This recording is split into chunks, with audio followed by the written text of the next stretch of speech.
Hello everyone and welcome back to the sessions on quantitative methods for CFA level 1.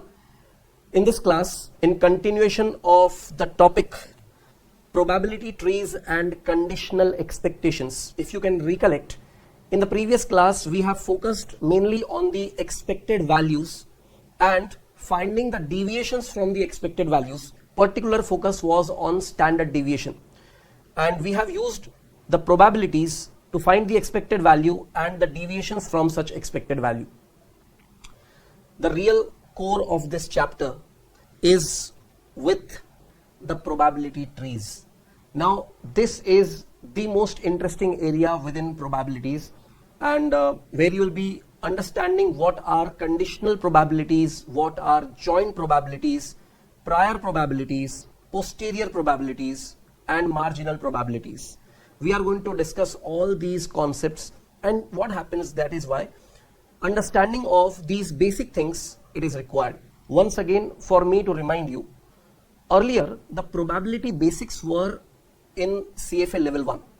Now what CFA Institute has done, they have pushed this whole content of basics of probabilities into the prerequisite material. CFA Institute is demanding you to have prior knowledge of probabilities, the basics of probabilities, and then from that you can pick up this conditional expectation and you can understand the main content of your curriculum, that is focusing on the Bayes theorem.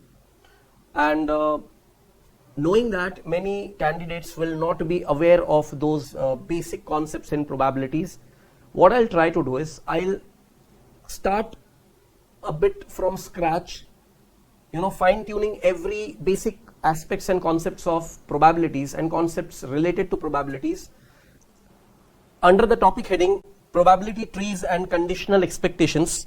I would want you all to please write this heading: formulating an investment as a probability tree. Now, this is the heading of your learning outcome statement: formulating an investment as a probability tree. Now what is a probability tree and how do you formulate a probability tree? So basically, when you make investments, there can be different kind of outcomes. There can be good or bad economic scenarios. There could be, good or bad performance by the management of the entity. Then there can be good or bad outcomes in the stock market. There can be various factors, some dependent and certain factors which are independent, and these all taken together will help you to understand how to formulate a probability tree. Now this aspect of probability is so important because the moment you step into the topic derivatives, you will have binomial tree.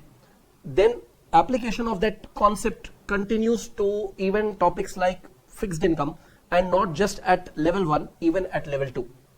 So I would want you to write some important notes over here under the heading formulating an investment as a probability tree.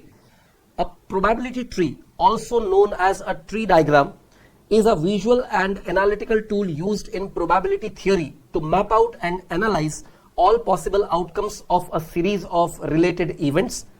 This tool helps in organizing and visualizing the pathways through which various outcomes can occur and calculating their probabilities. Let us move ahead and take up examples to understand. In the previous class, we have completed examples 1 to 4. Let us focus on example number 5. Please pay attention on the screen. It says EPS of X company depends on economic conditions and its results in the following manners. Now we have two types of economic conditions, that is boom and slow. Now probabilities for boom and slow have been given as 0.4 and 0.6. Now good results and poor results also could be there. So now if you vertically observe, when the economy is in boom, which itself has 0.4 as probability, but within that there can be two possible outcomes: good results or poor results. Likewise, when the economy is slow, it can still have two possible outcomes: good results or poor results. If you individually observe these two probabilities, aggregate of these two will be 1, aggregate of these two will also be 1, and horizontally, boom and slow, their probability aggregate will be 1. Now based on the same economic conditions of boom and slow, when you have good results or poor results, accordingly the earnings per share is given in dollars So when economy is at boom and the company is having good results, the EPS will be $3. In case of poor results, it will be having EPS of $1.8. On the other side, when the economy is slow, with good results you will have EPS of 2.4, and with poor results you will have EPS of 1.2. Now what is the question asking you? Make a probability tree to show various paths and determine the joint probabilities, and finally asking you what is the expected EPS. So let us try to first put this into a probability tree. You start with a node where two possible outcomes could be boom or slow. 0.4 and 0.6 are the respective probabilities of boom and slow.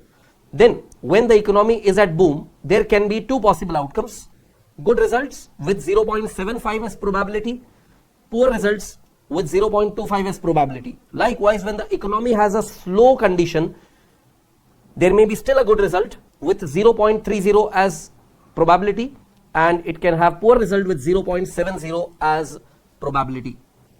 Now, what do we interpret out of this whole thing? If you closely observe, what do you interpret out of this?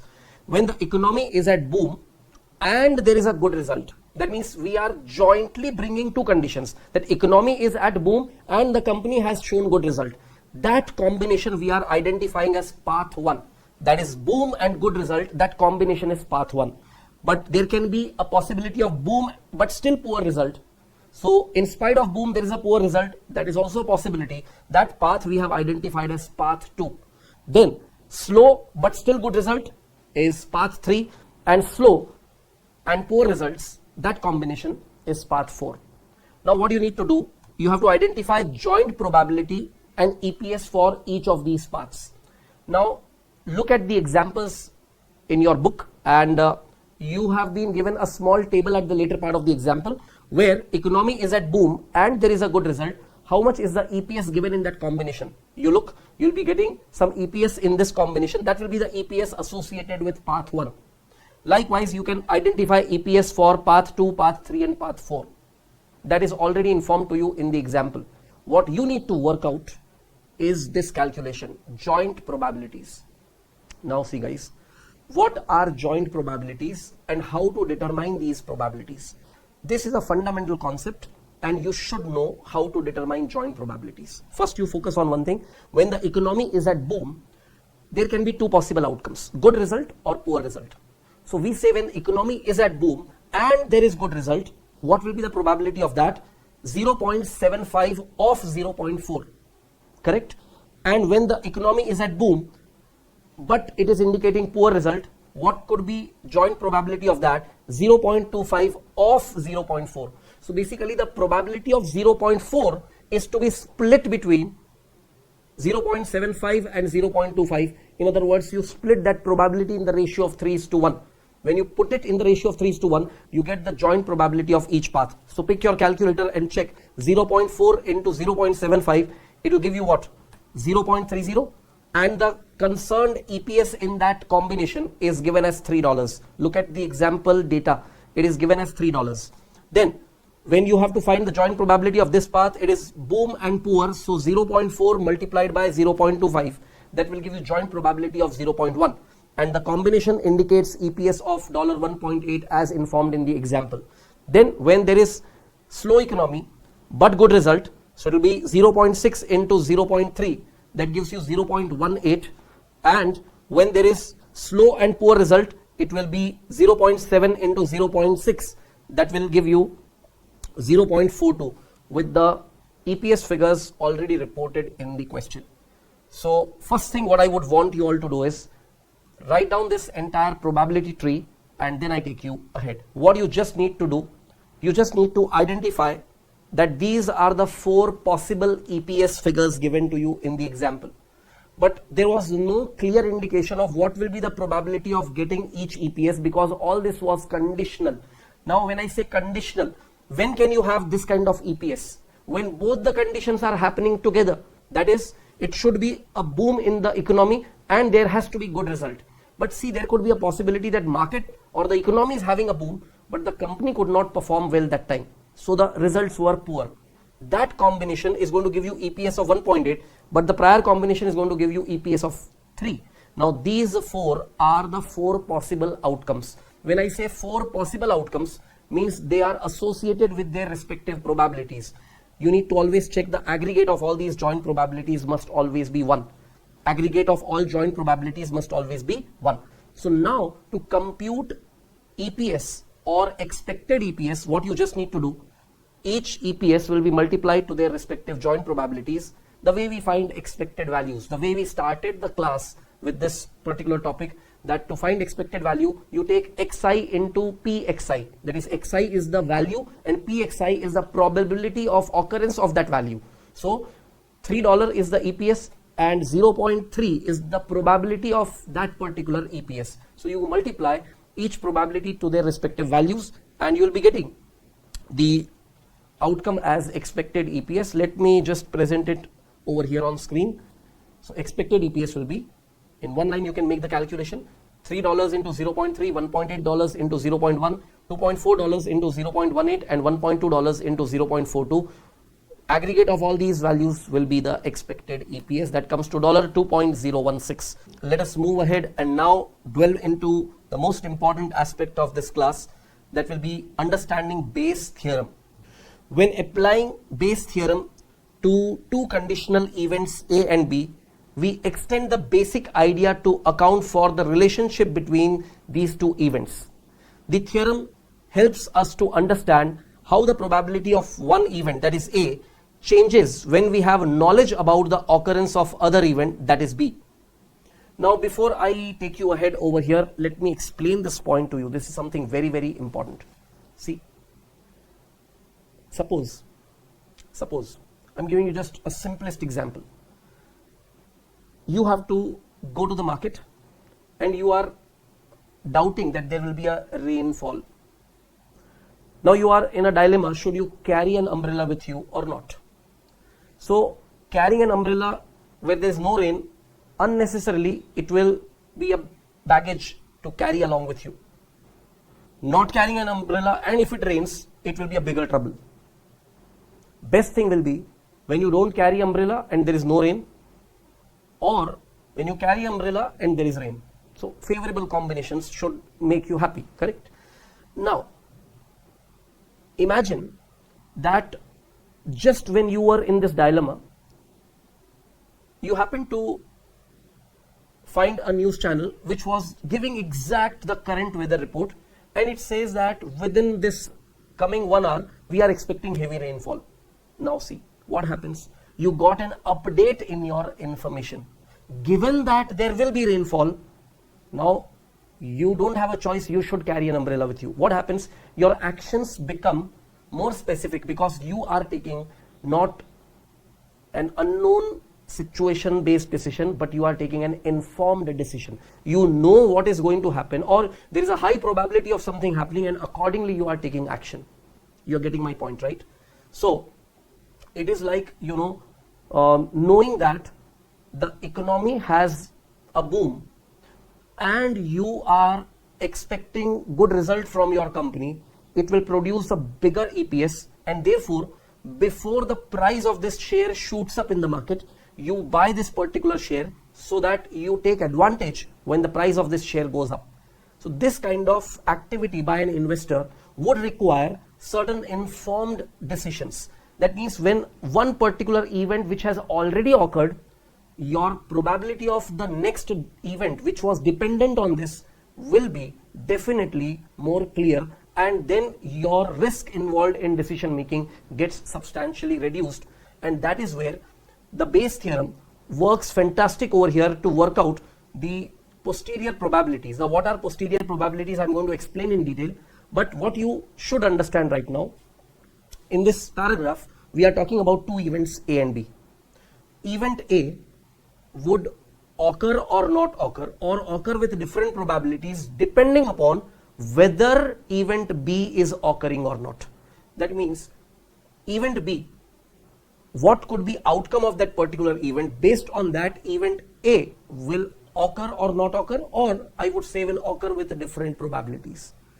Now that means we are talking about events which are dependent. If the events are independent, Bayes theorem has nothing to do. Understand one thing, This Bayes theorem, it applies when the events are dependent. So that means this has an exclusive applicability in the field of probabilities. So let us do one thing. Let us write up something more about this.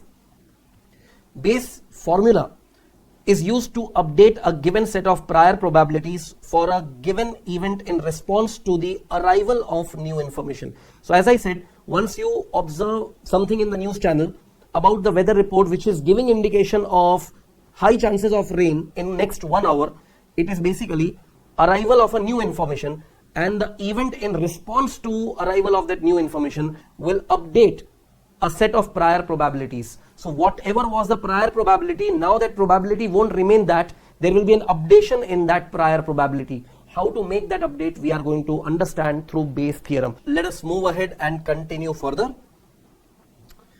Bayes theorem is fundamentally about updating our initial beliefs, which we are calling as prior probabilities, about the likelihood of events based on new evidence or data, that is posterior probabilities. Now over here, just let me explain something to you. See, I give you an information that there is a chance that the stock price may go up, and now we know that the company is about to declare its results and the results have been very good. Now the moment you come to know about this information, don't you agree with me that the chances of the price of that particular stock to rise in the stock market, the chances, the probability gets updated, the probability gets revised, yes or no? You tell me. Logically, if you are already aware that the company is indicating good performance, good result in that particular financial period, its EPS is going to be high, because of which its market price per share is definitely going to be high. So what happens? Our confirmation of occurrence of one particular event gives you update on what could be your probability of occurrence of the next connecting event. What was your prior knowledge about occurrence chances is called prior probabilities, and the updated probability is what we call as posterior probability. So prior probability, posterior probability. Posterior means post knowledge of a particular event occurring, you update your probability. Which probability is getting updated to what? It is prior probability which is getting updated to posterior probabilities. Posterior probability itself can also be called as updated probability, but the right technical term that we are using over here is posterior probability. So let us write something more about this. This updating process allows us to refine our predictions or assessments continuously as new information becomes available. The rule for updating prior probability of an event is as follows. Now here, updated probability formula is put over here. Now, if you are trying to mug up the formula and trying to apply that, it is going to be complete waste. Don't ever try to do that. But yes, you should know technically the applicability of this formula, and I'm going to explain to you logically this formula so that there is no need to by heart it, there's no need to memorize it. You will logically understand this formula in a while. Once I take you to the application part of it, we will be understanding the application of this entire formula and in a more technical sense ahead. Let me rewrite that formula once again. Now, updated probability equals to probability of new information for a given event divided by unconditional probability of new information multiplied by prior probability of event. Now let us put this into some kind of symbols. P A/B will be updated or posterior probability. This is what you want to determine. This is the objective of calculation when you are applying the Bayes theorem. So keep that thing in mind. Your objective of calculation will always be to determine the posterior probability. Now, if I take the inverse scenario, PBA, it is the probability of the new information for a given event, that is likelihood. So some terms could be new for you. That is why I told you keep a lot of patience while going through this. It will be becoming very, very easy to understand once we start putting this into calculative examples. Through examples, your understandings will be better. Now PA, just PA is the probability of event, which is the prior probability, means what you had knowledge about the chances of occurrence of an event is what we call as prior probability. So it is this part, and PB is the unconditional probability of new information, that is the marginal probability. Now guys, one thing that you should try to understand, looking at this, can you use your brain a little bit over here? Between A and B, these two events, which event do you think is dependent and which one is independent? Can you guess which one is a dependent event? The event for which you are trying to update your probability is a dependent event, and the original event, for example, do you think performance of a company depends on economy or economy depends on performance of the company? What depends on what? Tell me, what depends on what? A company's performance would depend on economy, or economy's performance or economy's outcome would depend on company's performance. See, on a long run, you may say that yes, what we call as economy is summation of all the business entities, right? But when you have an instance, a particular event to understand, it is always, economy is a large thing, right? And if the economy has a boom, the outcome or the result of the company will be dependent on that. If the economy has a slack, the results of the company will be dependent on that. Let me bring it to little more crystal clarity. Suppose I say you are a portfolio manager, your portfolio performance depends on market, or market index depends on your portfolio performance. Something depends on something, right? So your portfolio performance will be dependent on the market, right? That means we are always keen to look into that what is happening in the market. Based on that, we try to obtain what will happen with our portfolio. That means your portfolio performance is dependent on the market. So market can be having a rise, market can have a fall. Market in general, your portfolio performance is dependent on that. So if you have created a portfolio and you get to know that market is exactly moving up as you have expected or predicted, that means you get a good feel that yes, your portfolio is going to perform good because you have selected stocks. You have selected such stocks of which you expected the price would go up, and when the market is going up, your stocks have positive correlation with the market index, and with the market index growing up, you have high chance of your portfolio growing along with that. What is dependent on what? Tell me. It is the portfolio which is dependent on the market. That is why in finance, when we compute beta, we try to understand the risk relationship of a particular stock with respect to the market index. So it is a clear indication over there that your stock is linked with the market index. It is not the market index which is linked with your stock. So how your stock or how your portfolio will perform is basically A over here, and how market performs is B over here. So what is the outcome in the market will be known, and based on that, the probability of your portfolio growing or declining, that probability will be updated. So posterior probability or updated probability, that is your objective. And as I said, you continually need to keep patience while you are learning this, because once I take you to calculative examples, a couple of examples I take for you, you will get that confidence that yes, now you are understanding this calculation and this whole thing logically, and application becomes fine and smooth. Then when you look at the formula, you will understand that, oh, this is such a basic fundamental thing, and obviously through the calculation based scenario, when you take examples, understanding the application of the formula becomes easier.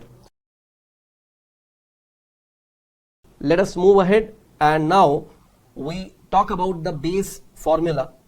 Now the same formula what we have seen, now I am putting in more symbolic presentations so that it becomes easier for you to deal with symbols, the small version of the formula. It is the same formula what you have written earlier, but now the formula is now presented symbolic. So PAB is the probability of event A occurring given that event B has occurred. That means what? B has already occurred, then we are talking about occurrence of event A. That means the probability of occurrence of event A gets updated because of the occurrence of event B already. That means A's performance is dependent on B, or occurrence of A is dependent on occurrence of B, or you can say outcome of event A is dependent on outcome of event B. Likewise, we can also have the other way around. As I told you that in the stock market scenario, it is the performance of a particular stock which depends on the market. But how is market index formulated? You select certain stocks from different sectors and you formulate a market index. Yes or no? Every market index across the world has certain number of stocks created as a portfolio. Ultimately, if all the companies included in that portfolio, included in that index, perform good, automatically the index will start performing good. If all those companies perform bad, index will start dropping down. That means somewhere index is also dependent on what? The performance of companies. So index is a big thing. Economy is a big thing. At the bottom level, you have a particular entity and its stock. So you know, when we make analysis, when you go for equity analysis, you follow typically a top-down approach. What is a top-down approach in equity analysis? You always go from top to bottom. So approach from top to bottom is called top-down approach. So you first understand whichever economy you are investing your money. You observe the economy first. Then is it a good economic condition to invest? For example, immediately after COVID-19 situations, when there were lockdowns and when there was, you know, a decline observed anywhere, would you as an investor even think of making any kind of investment at that time? The answer is no. You would, in fact, you would be smartly waiting for everything to get settled down and prices to still move low, and then you make investments at the prevailing low prices. That is the basic tendency of an investor, correct? So, but at that movement time, when there was a decline, nobody was interested in making any investments. As a result, you were just keeping yourself at a back foot and you were waiting and watching. As an investor, you were not taking any specific action. What is this? What is this? You are waiting for some events to occur, because ultimately your investment broadly depends on the entire economic scenario. So your investment is going to depend on the economy. It is not the economy that is going to depend on you. So you have to first start your analysis from the economic analysis, means you observe the entire economy. Then you look into the next level, that is industry analysis. Now economy analysis, you find that economy is booming. Now you look into whichever stock you are trying to buy. Is it from textile industry? Is it from automobile? Is it from IT sector? From which sector you are looking for that investment? Then you go for that industry analysis and you come to know that okay, in this scenario, in this kind of economic scenario, we find that banking sector is going to perform best. So now your focus, your attention goes on the banking sector. Then your selection of stocks will be priorly including the bank stocks because of your prior analysis. So what happens? Your one analysis is giving you some input to make another analysis. Your next analysis gives you some more input to make another analysis. Now, this is a kind of research or analytical work that you are doing. But similarly, if one event occurs, it gives you update on the probability of occurrence of the next event, which is connecting and dependent on occurrence of the prior event. And that is where your prior information or prior knowledge about the chances of occurrence of something gets updated. So that is basically PAB, when A depends on B, but we also have the other way scenario, that PBA, where B depends on A. So it is basically probability of event B occurring given that event A has occurred. We are not calling this as a posterior probability, this is more of likelihood of occurrence. Then PA is probability of event A occurring independently, which is the prior probability which you want to update to this level. And PB is the probability of event B occurring independently, which we call as marginal probability. You know one thing guys, because PA is having dependency over PB, we call the base as the marginal probability and the dependent event as prior probability, which gets updated to posterior probability. Now before we directly start with the application of base formula, I would want to explain a little more on prior probability and marginal probability. Let us try to understand that. Let us first talk about prior probability. prior probability, often denoted as PA in Bayes' theorem, refers to the probability of an event before new data or evidence is taken into account. This is your initial belief about the likelihood of an event based on your existing knowledge before any additional information is provided. Now, what is marginal probability? Marginal probability, often seen as PB in Bayes' theorem, is the probability of observing the evidence or data without regard to the specific outcomes. It is the total probability of an event occurring across all different scenarios. So please write a note about prior probabilities and marginal probabilities, and then I will first be focusing on small examples based on these probabilities itself. Let us move ahead and start taking up some examples to understand this whole thing. Example number 6. It says, suppose there is a 30% chance it will rain, which is basically informed as event B, given that it is cloudy, that is event A, and a 10% chance it will rain if it is not cloudy, which we are calling as event AC. Do you see the symbol over here as if it is A raised to C? It is basically the opposite of this event. So when it is cloudy, it will rain. Even when it is not cloudy, it will still rain. Are two different outcomes. If 60% of the days are cloudy, then what is the marginal probability of rain on any given day? Now, please try to understand this thing. This whole equation you need to understand to arrive at the probability of B. Now, PBA into PA plus PBAC into PAC. Now, I told you there is no point in mugging up these symbols. You need to actually understand the application logically.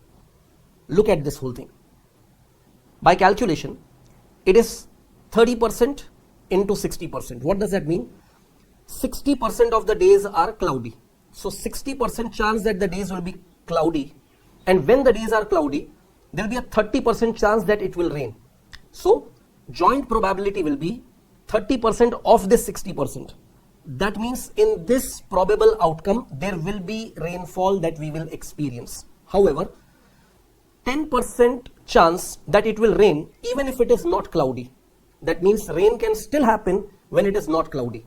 Now, for being cloudy, the chance is 60%. So for not being cloudy, the chance will be 40%, correct? Because ultimately, there are only two possible outcomes, whether it is cloudy or it is not cloudy. So 60% chance of the climate being cloudy, 40% chance that it is not cloudy. When it is not cloudy, 10% chance that it will rain, and when it is cloudy, 30% chance that it will rain. In simple words, in this aspect, what is the overall probability of rain? It will be 30% of this 60% and then 10% of this 40%.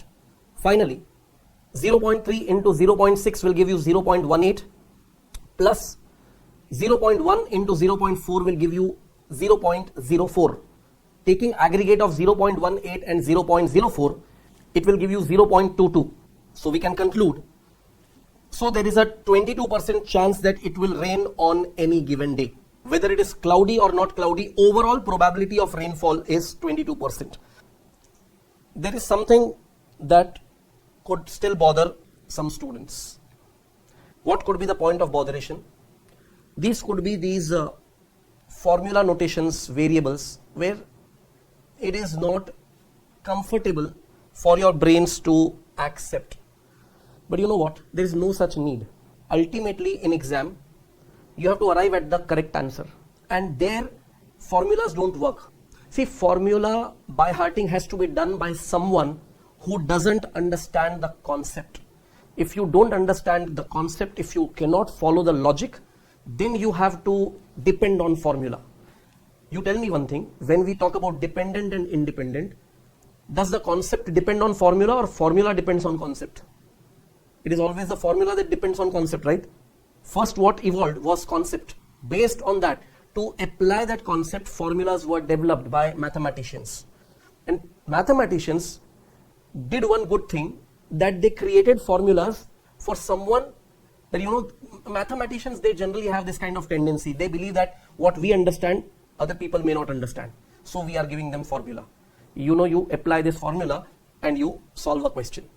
And therefore, mathematicians assume that people may not have this kind of logical thinking, but we have, because they are mathematicians. But you know what? I am a teacher and I know one thing for sure: how to drill logic in the mind of the candidate. I am good at that. Therefore, I don't want my candidates to depend on any formula. Let us do one thing. The whole scenario, if I put it in a probability tree, let's start with two possible outcomes, that the weather could be clean or the weather could be cloudy. As per the same example, you tell me, what is the percentage chance of the weather being cloudy? 60%. That means what is the chance that the weather will be clean? 40%. There can be only two possibilities: either it is cloudy or not. If you don't want to write that word clean, then you may write the heading as sunny or no cloudy, whatever suits your mind. But I understand it this way: if there is 60% chance of the climate being cloudy, that means 40% chance that the climate is not cloudy. Now, when the climate is not cloudy, is it that rain will never happen? As per the information given in the question, suppose there is no cloudy climate. I'm not talking about the reality, I'm talking about that example that we have just dealt. I'm talking about that. As per that example, rain can occur even when the climate is clean. Yes or no? What is the probability of rain happening when the climate is clean? As per the information given in the example, it is 10%, correct? 10%. So what is the chance that there will be no rain? In that case, what is the chance that there will be no rain? 90%. So no rain chance is 90% and rain chance is 10%. So we have identified two paths, correct? We have identified two paths. Then when it is cloudy, what is the chance of rain at that time? When it is cloudy, what is the chance of rain? When it is cloudy, the chance of rain is 30%. When it is cloudy, the chance of rain is 30%. So in that case, chance of no rain is what? 70%. If 30% is the chance of rain, chance of no rain is 70%. We have identified four paths. Now you tell me, which path is indicating that there will be rainfall? Not all paths are having outcome as rainfall, right? Out of four paths that we see on this probability tree, there are only two paths that are showing the outcome as rain will occur. Which are those two paths? You can identify. Those marked with red color are the ones, that is particularly path 2 will have rain, path 4 will have rain. Correct? Let us find the joint probability of each path. Path 1 joint probability. 90% chance that it will not rain when it is clean, and probability for the clean climate is itself 40%. So 90% of 40% means 0.36. Now you tell me, in this path 1, what do you find the outcome? Rain or no rain? The outcome is no rain. Then over here, rain or no rain? Here there is rain, but the joint probability is 0.04. How we got that 0.04? 0.4 into 0.1. 10% of 40% is 4%. The 4% chance that there will be rain, 4% means 0.04. Path 3, again we find an outcome where there is no rain. How do you find the joint probability of this path? Cloudy and no rain, joint probability. Cloudy and no rain, joint probability. 0.6 into 0.6. Just follow the path and multiply the probabilities. The joint probability, what you get is 0.42. Cloudy and rain, the joint probability will be 0.6 into 0.3, 0.18. Now it is 0.18 and 0.04 as the two joint probabilities which is indicating occurrence of rain. Take the aggregate. What is the overall probability that it will rain? 22%. What formula did I use? What formula did I use? No formula. What theorem did I apply? No theorem. Application of brain. Application of brain is the most important thing. If you have it, use it. You don't have it, then you have to learn formulas and theorems.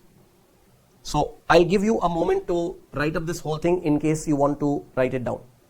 Let us move ahead and take up the next example.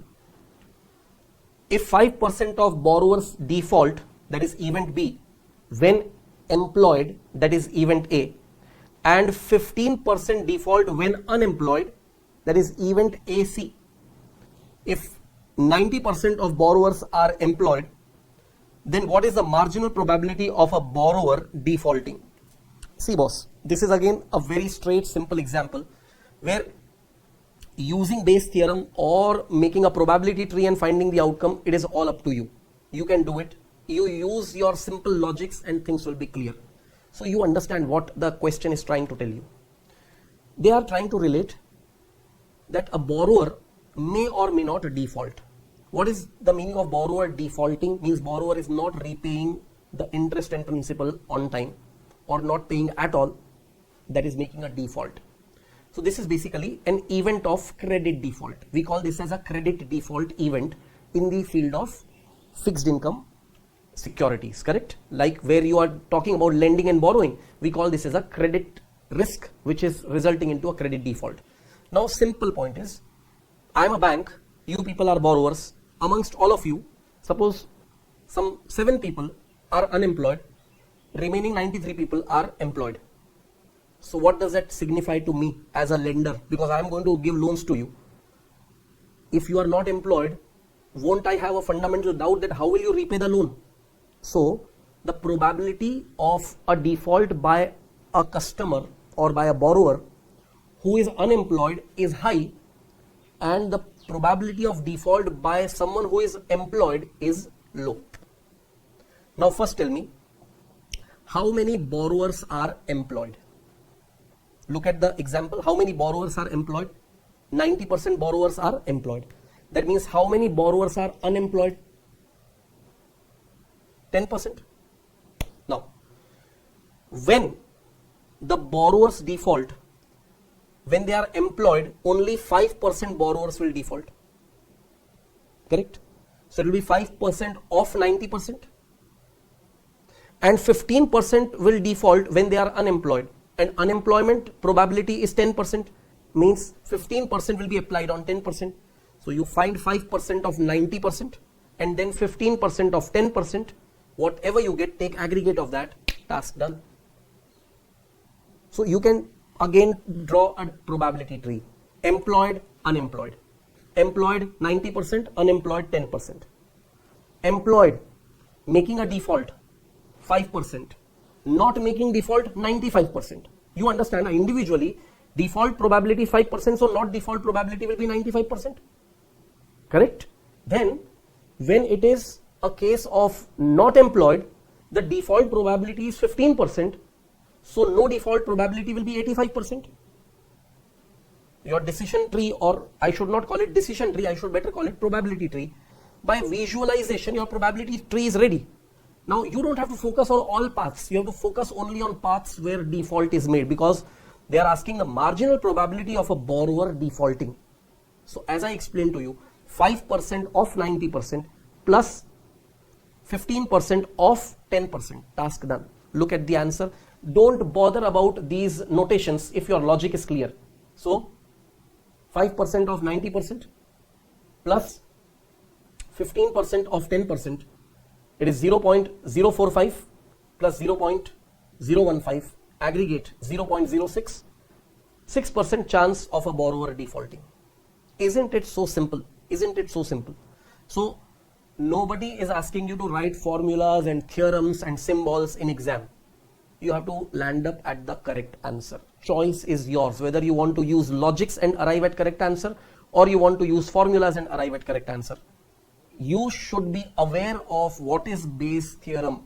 What is the Bayes theorem talking about? You should be aware of the terminology. What is posterior probability? What is prior probability? What do we mean by updating the probability? Those concepts and terms should be clear. You should not have doubts over there. Parallelly, you should not lose out your logic application when dealing with any such example.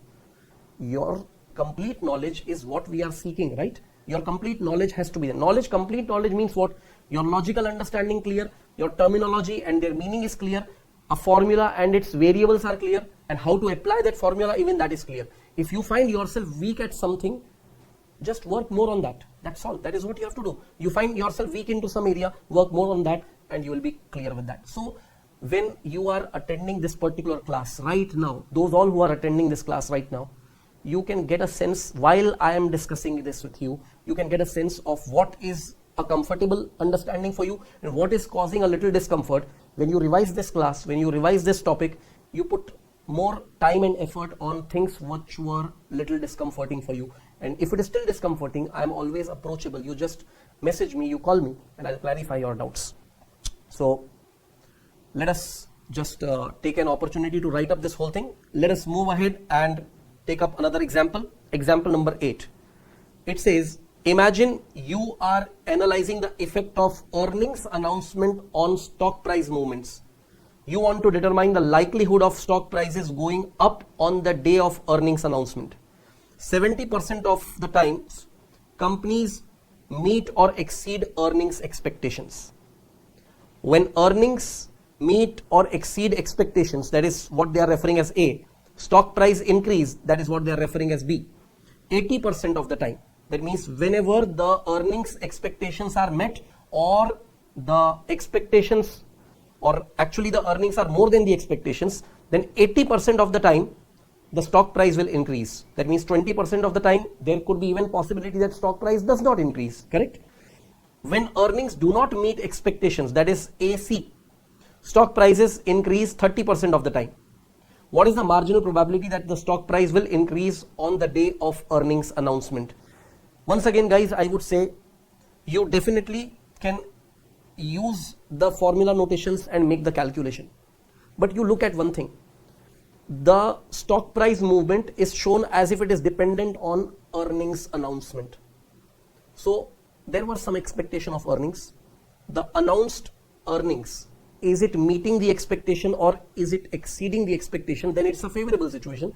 If it is not meeting the expectation, it is not a favorable situation. So how much is the chance of companies meeting or exceeding the expectations? Public in general or analysts like you have made expectations that this time the company will perform and generate so much of earnings. We are expecting this much earnings. So company is either meeting it or exceeding, means either performing up to mark or doing better than that. 70% chances. And therefore 30% chance will be for what? When the company is not able to meet up the expectations, correct? In that case, when the company is able to meet the expectations, 70% chance, that time there is 80% probability of stock price moving up. So you are going to take 80% of that 70%, correct? And when the companies do not perform, still there is a chance of stock price moving up by 30%. So when companies do not perform, that probability is 30%. On that 30%, you apply another 30%. So it is 30% of 30%. 30% of 30%, without using calculator, I can say it is 9%. And 80% of 70% is what? 56%. Take aggregate of that, task done. So answer will be what? Without looking at things, I can say the answer will be 65%. So look at this. Answer is 0.56 plus 0.09, that is 0.65 or 65%. I think gradually by now you are getting much clear outcome over here, whatever we are discussing and learning. Gradually we have to bring even the posterior probability into picture, which we haven't introduced yet. We are still talking about the prior probability and the marginal probabilities only. Let us move ahead and now talk about posterior probability. Posterior probability is a revised probability of an event occurring after taking into consideration new evidence or information. It is the result of applying Bayes' theorem, which incorporates the following: prior probability, that is your initial belief before new data, likelihood of observing the new evidence given the event, marginal probability of new evidence, and the Bayes formula, what you apply, it is PAB, which will be PBA into PA divided by PB. Now, we have symbolically understood this thing earlier, but with application we want to now develop the core logic understanding behind this formula. Let us move ahead and now take up an example. Example 9. Let us read this example. It says, imagine you are considering investing in a technology company's stock. Let's call it tech company. You want to know the probability that tech company's stock will increase this month, based on the overall performance of the technology sector. That means the base is the performance of technology sector, and on the basis of that you would want to identify the tech company's stock, whether it will increase this month or not, or you would want to find the probability of increase. Historically, the technology sector has performed well 50% of the times. When technology sector performs well, tech company's stock has increased 70% of those times. Overall, tech company stock has increased in 60% of the times. What is the probability that tech company stock increases given that the technology sector performs well? Now guys, here I would say that before we start applying the base formula, I would again want to clarify the logic, and whoever can inform me back in terms of responses, I would want you to write in the chat box as answers to whatever I am asking to you. Rapidly write the answers, whatever is coming in your mind. If your answer is incorrect, I'll tell you incorrect. If it is correct, fantastic. First of all, in this scenario, can we agree that the price of stock rising for a tech company depends on how the technology sector has performed in this period? If the whole sector has performed good, then there is a big chance of tech company stock price rising. That happens not just with this example, any company. I'll give you plenty of examples before I dwell our attention into this. See, suppose you come to know in the market that a lot of infrastructure development is happening. Say construction of lines for metro train. Throughout the town, you find that construction work is going to happen. And this is not a short-term project. Once this project starts, metro train line, it will go for some number of years, 5 years at least. It's a big 5-year project. Once you know that the construction is announced, you know that all the entities which are into construction segment, the construction sector will have a very good outcome because they will get a lot of business. So all construction companies will be having this as an advantageous position because construction happening everywhere, it's an opportunity for them. In that scenario, do you agree that the price of the stock of that construction company, there's a big chance that the price will move up? But what happens in a particular time frame where there is stagnancy, no infrastructure development happening, everything is stagnant, no new construction coming up? At that time, what would you expect a construction company's stock? See, construction companies are typical business. It is performing a typical business. If it is not having that business in hand, how can you expect that its stock price will move up? It may move up, but the probability of that will be very low. Can we agree that a technology company stock in that regards, what is mentioned over here, is dependent on the performance of the entire technology sector? Yes or no? Now, my question to you is, read this and tell me, what is the probability? What is the probability that the stock price is going to rise? In general, what is the probability when the stock price is going to rise? In general, 60%. It's given, right? Tech company stock has increased 60% of the time. Then tell me, when the technology sector has performed well, at that time, what is the probability of price moving up for this tech company? 70%. See, overall probability is what? Overall probability is 60%, but 70% is the probability when the technology sector has performed well. Correct? Now, use your brains. The probability that the stock price rises in the situation of the technology sector performing well, it is combination of what? 60% and 70%. 60% and 70% combination, you try to find the joint probability. That means when the technology sector, sorry, in this case not technology sector, yeah, technology only. So the technology sector is performing well, and along with that there is a price upward movement. That combination will be 60% of 70%. 60% of 70% is 42%, correct? So 42% is the joint probability of that combination. Now we are saying that this will happen when the technology sector has performed well. Now answer my question, what is the probability that technology sector will perform well? As per the example, what is the probability that technology sector will perform well? The independent probability of that, 50%, right? Given over here, right? Technology sector has performed well 50% of the times, correct?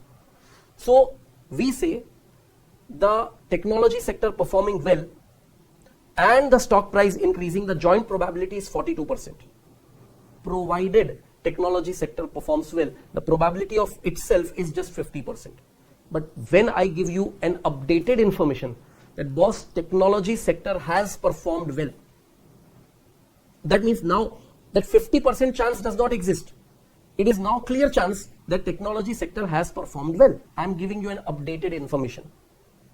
Now you use your brain. The joint probability of tech companies' stock price rising when the technology sector is performing well was 60% into 70%, that is 42%. But that will happen 50% of the times. That means 50% chance of that thing happening. But if that 50% turns to 100%, what will be the probability of stock price rising? So 50%, the outcome is 42%. If that 50% becomes 100%, the probability rises to what? Double. So it will be what? 42% divided by 50%, and that would be 84%. So you try to just now focus on how would you present this as a solution in your example. So example I have explained to you, we just now apply the base formula. So the base formula, the notations and all their variables. Now this you need to develop that practice of understanding all these variables. Look at this, PAB, it is the posterior probability or the updated probability that you need to determine. Okay, so I have written over here, this is to be determined. The probability that technology sector performs well given that tech companies stock increases is given as 70%. Probability that tech companies stock increases without any other information, that means overall increase expected is what? 60%. And the probability that the technology sector performs well is 50%. So it is basically 70% into 60%. When you multiply these two, you get what? 42%. And 42% divided by 50% will give you the answer as 84%, which will be the updated probability or posterior probability. Let us move ahead, and now you have already written the formula, you don't have to write it again and again. I'm just putting it for your reference, only for your reference in a summarized manner. PBA is 70%, PA is 60%, PB is 50%. So when you apply these notations over here, what you get? 70% into 60% divided by 50%. So as I said, the joint probability of stock price moving up for tech company in the event when technology sector is performing well, it is 60% of 70%. The joint probability will be 70% into 60%, that will be 42%, but that will happen when technology sector performs well, and the probability of technology sector performing well is 50%. But when I give you an updated information that technology sector has performed well, given that update, what will be the probability of stock price now rising? The probability of stock price now rising will be 84%. So conclusion is, if the technology sector is performing well, there is about 84% chance that the tech company's stock will increase in its value in this month. This calculation helps the investor understand the conditional probability of tech company's stock performance based on the sector's performance, allowing for more informed investment decisions. So to the extent you are focusing on joint probability, means the performance of technology sector was uncertain. It may perform good, it may not perform good, and the chance of that was 50%. But when I update the information and give you a fact means I'm not talking about a chance, now I'm talking about a fact. When I convert a chance into a fact, means I'm certain about something, I'm giving you a factual information, which is a kind of evidence. Now what was 50% has now become 100%. So what was 42% as joint probability now becomes 84%. That is how you determine the updated probability or posterior probabilities. Let us move on to the next example. Example number 10. It says you are assessing the credit risk of a new client, that is client X. Historically, 6% of clients default on their loans. However, new financial data shows that client X has exceeded debt to income ratio typically associated with a 20% default rate. Generally, 10% times the client exceeded their debt to income ratios. Calculate the posterior probability that client X will default given their high debt to income ratio. Guys, once again, I would want you to have a crystal clear understanding about what to be multiplied with what and what to be divided with what. That logical understanding should not be ignored at all. So just think over this. I'm giving you a moment to read this example once again and think over it. What is the outcome that you believe will happen?